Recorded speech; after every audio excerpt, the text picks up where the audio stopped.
እውነት ለመናገር ባሳለፍኳቸው የፖለቲካ እድሜና ዘመኖቼ ስለ እውነት ቆሜ ሰው ያልቀመሰውን በሙሉ ቀምሻለሁ።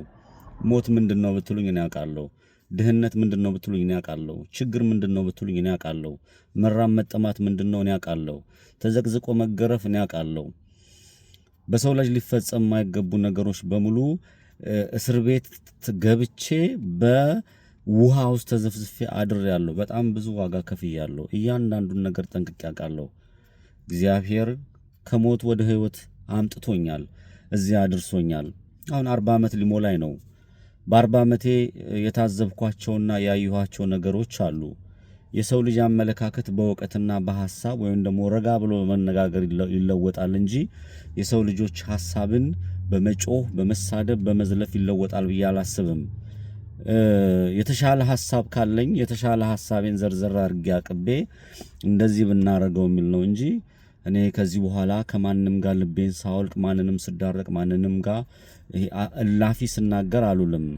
መልካም ነገር ካለ ከመልካም ጎን ጋር ከመልካም ጎን ለመቆም የእውነት ጥረት አደርጋለሁ። መልካም ነገር ካለ ለሰዎች መልካም ነገር ለማቀበል ጥረት አደርጋለሁ። በዚህ ባለቀና በመጥፎ ጊዜ እኔ ማንንም ጠላት ማፍራት አልፈልግም። ፍራቻ አይደለም። እኔ ማንንም ፈርቻ አላቅም። እግዚአብሔር ከኔ ጋር ነው። መቤቴ ከኔ ጋር ነች። ሃይማኖቴን አከብራለሁ፣ ሌሎችን ሃይማኖት አከብራለሁ። የማንንም ብሔር ተነስቶ የማንንም ብሔር ተዋጋ ብሏል ወይም ደግሞ ይሄንን ብሔር ይሄንን ጨርስ ብሏል የሚል ካለ ይቅርታ ለመጠየቅ ዝግጁ ነኝ። ያንንም ብዬ አላቅም። በማንም ላይ አልሸቀጥኩም። ያው የሰው ልጅ በተለያየ ጊዜ የሚሰራቸው ስህተቶች ይኖራሉና ለዛ ደግሞ ንስሐ አባቴን ነው እንጂ ማገኘው ማንንም እዚህ አግኝቼ ለማንም ኃጢአቴን አልነግርም። የጨዋነት መንገዱን እያስረዳኋችሁ ነው። በአረብ ሀገር ተንገላቱ ተሰቃዩ ቢባል ከአረብ ሀገር ከሳውዲ አረቢያ ቢመለሱ ተንከባክቤ አይዟችሁ ብዬ ቦሌ መድኃኔዓለም ሚሊኒየም አዳራሽ ሲያርፉ ዋጋ ከፍዬ ተሸክሜ ሳልተኛ ወደ የሀገራቸው ወደ መጡበት ስመልስ ነበረ። የሳውዲ አረቢያ መንግስት ስደቶች እያንገላታ ነው ቢባል ሄጄ ሳውዲ አረቢያ ኤምባሲ ላይ በፌደራል ስቀጠቅጥ የነበርኩት እኔ ነኝ። ኦሮሚያ የሞያሌ ላይ ዋጋ ቢከፍሉ ስለ ኦሮሞ ልጆች ጮክ ያለው የደቡብ ልጆች ሲጨፈጨፉ ሲገደሉ በደቡብ ቆም ያለው ሶማሌ ላይ በተመሳሳይ ሶማሌ ህዝብ ጅጅጋ ላይ ለተፈጠረው ችግር ከሶማሌ ህዝብ ቆም ያለው የጉራጌ ወይም ደግሞ የጉራጌ ማህበረሰብ ሰራተኛ ማህበረሰብ ነው። በጉራጌ ማህበረሰብ ላይ የሚመጣ ችግርም ካለ ከጉራጌ ከወላይታውም ጋር ከጋምቤላውም ጋር ከመላው ኢትዮጵያውም ጋር ችግር የለብኝም። የብሔር ችግር በኢትዮጵያ ውስጥ የለም። የብሔር ችግር ኢትዮጵያ ውስጥ የለም። ይሄ ኦሮሞነት የኢትዮጵያ ችግሩ አይደለም። አማራነት የኢትዮጵያ ችግሩ አይደለም። ጉራጌነት የኢትዮጵያ ችግሩ አይደለም። ሶማሌነት፣ ገምባላነት፣ ጋምቤላነት፣ ወላይታነት የኢትዮጵያ ችግሩ አይደለም። ትግሬነት የኢትዮጵያነት ችግር አይደለም። ከትግሬና ከተለያየ ቦታ የወጡ መጥፎ ሰዎች የኢትዮጵያ ችግር ነቀርሳዎች ናቸው። መጥፎ ሰዎችን ስፋለም ከነሱ ጋር ስቧጨቅ ነበረ። ቢሆንም ግን አሁን ባለኝ ነገር በሃይማኖቴ ውስጥም ያሉት በተለያየ ሃይማኖት ውስጥ የሚመለከታቸው ነገሮች አሉ። መቼም እድሜ መስታወት ነው፣ ብዙ ነገር ያስተምርሃል። አካዳሚካሊ ገብተህ ከምትማርበት ውስጥ ዋኝተህበት ፕራክቲካሊ የምታያቸው ነገሮች ብዙ አስተምረኝ፣ ብዙ ተምሬያለሁ። ብዙ አስመሳይ ሰዎች አይቻለሁ፣ ብዙ ሰው ነጋዴዎች አይቻለሁ፣ ብዙ ደግሞ መልካም ሰዎች አሉ። በዓለም ላይ ያሉ መልካም ሰዎች ለመልካም ነገር የሚተባበሩበትና እጅ ለእጅ የሚያያዙ ከሆነ ያ መልካም ነው። የመልካም ሰው ረዳት የሚፈልግ አላጣውም። በጣም ብዙ ኮንታክት ያደርገኛል። በጣም ብዙ ሰው ሐሳቤን ወስዶ አይዞህ እንዲህ ቢሆን እያለ ይለኛል። እኔ ወደ ኋላ ሽሽት ሳይሆን ለመልካም ነገር የምንተባበር እንድንሆን ጥሬን አስተላልፋለሁ። ለመልካም ነገር የምንተባበር ሰዎች እንይ። የእውቀት ማነስ በኢትዮጵያ ውስጥ ኦሮሞነት፣ ትግሬነት፣ ጋምቤላነት፣ አማራነት፣ ወላይታነት ምናምን ብሔሮች በሙሉ ችግሮች አይደሉም። ችግር ያለው የኢትዮጵያ ዋናው ችግር መሰረታዊ ችግር የእውቀት ማነስ ችግር ነው። የእውቀት ማነስ ችግራችንን መፍታት የምንችለው በመሰልጠን በማወቅ በመደማመጥ አዋቂዎች ከፊት በማስቀደም ነው። አሁን አዋቂዎች ከፊት አልቀደሙም። ያልተማሩ አላዋቂዎች ከፊት ቀድመው በጣም በርከት ያለ ዋጋ እያስከፈሉ ነው። ምድር ላይ ያለውና ሶሻል ሚዲያ ላይ ያለው ማህበረሰብ በጣም ይለያያል። ምድር ላይ ያለው ማህበረሰብ እጅግ በሚገርም ሁኔታ ዋጋ እየከፈለ በሚገርም ሁኔታ ሬሳ እየሰበሰብን ነው። ይሞታል በየቀኑ። የኑሮ ውድነቱ ሊነገር በማይቻልበት ደረጃ ላይ ደርሷል። የ1 ሊትር ዘይት ዋጋ፣ የ5 ሊትር ዘይት ዋጋ፣ የ1 ኪሎ ሽንኩርት ዋጋ የት ነው? የቤት ኪራይ በሰው ላይ እየተናጨበት ሰው መሄጃ ጠፍቶት ጨንቆታል። ልጅ የወለዱት ልጆች ልጅ የወለዱ ቤተሰቦች ማሳደግ ከብዷቸዋል። በጣም መንቀሳቀስ ከብዷቸዋል። ስራ የለም። ሀገሪቱ ያለችበት ደረጃ በጣም አደገኛ ነው። እዚህ ህዝብ ላይ ችግር ከመሆን እዚህ ህዝብ ላይ መፍትሄ ያለው ሰው ወደፊት መጥቶ መፍትሄ የሚሰጥ ነገር ቢያደርግ ተገቢ ነው ብዬ አስባለሁ። እኔ አሁን ባለሁበት እንኳን በሰለጠነ ዓለም ምን ያህል ችግራቸውን በቤት ውስጥ አሽገው በፋይናንሻል ወይም ደግሞ በገንዘባቸው ችግሩን በቤታቸው ውስጥ አፍነው ይዞት ነው። የሃይምሮ ችግር ያለባቸው ሰዎች አሉ። ይሄ ሐሳብ አላቸው። የአካለ ጎደሎነት የገጠማቸው ወገኖች አሉን። የህሊና ችግር ያለባቸው ወገኖች አሉን።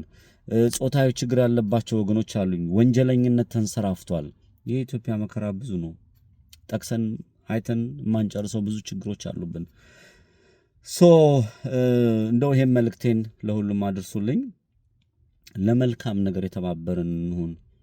ለመልካም ነገር የተባበርን እንሁን። የተከፋብኝ ኦሮሞ ካለ ከገድጋይና ከጨፍጫፊ ውጪ እኔ ይቅርታ ለመጠየቅ ቅርብ ነኝ።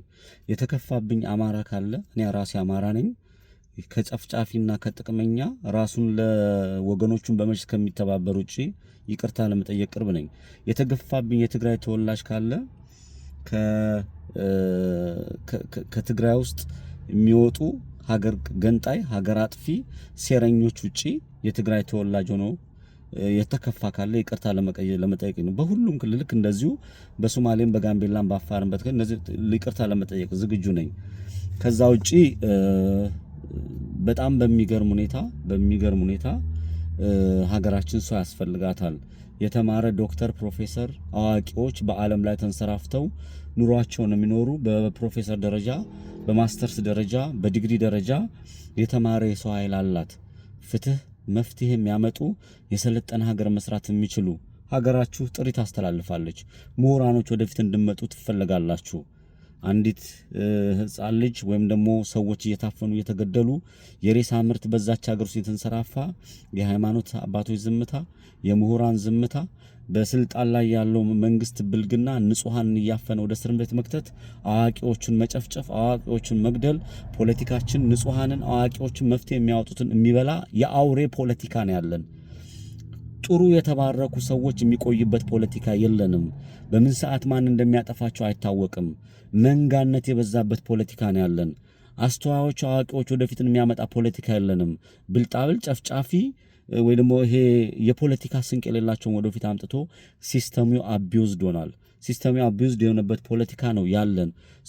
ወደ ኋላ መለስ ብለን ማየት ካልቻልን ጥላዬ ስለጮኸ፣ አየለ ስለጮኸ፣ በለጠ ስለጮኸ ለውጥ ማምጣት አንችልም።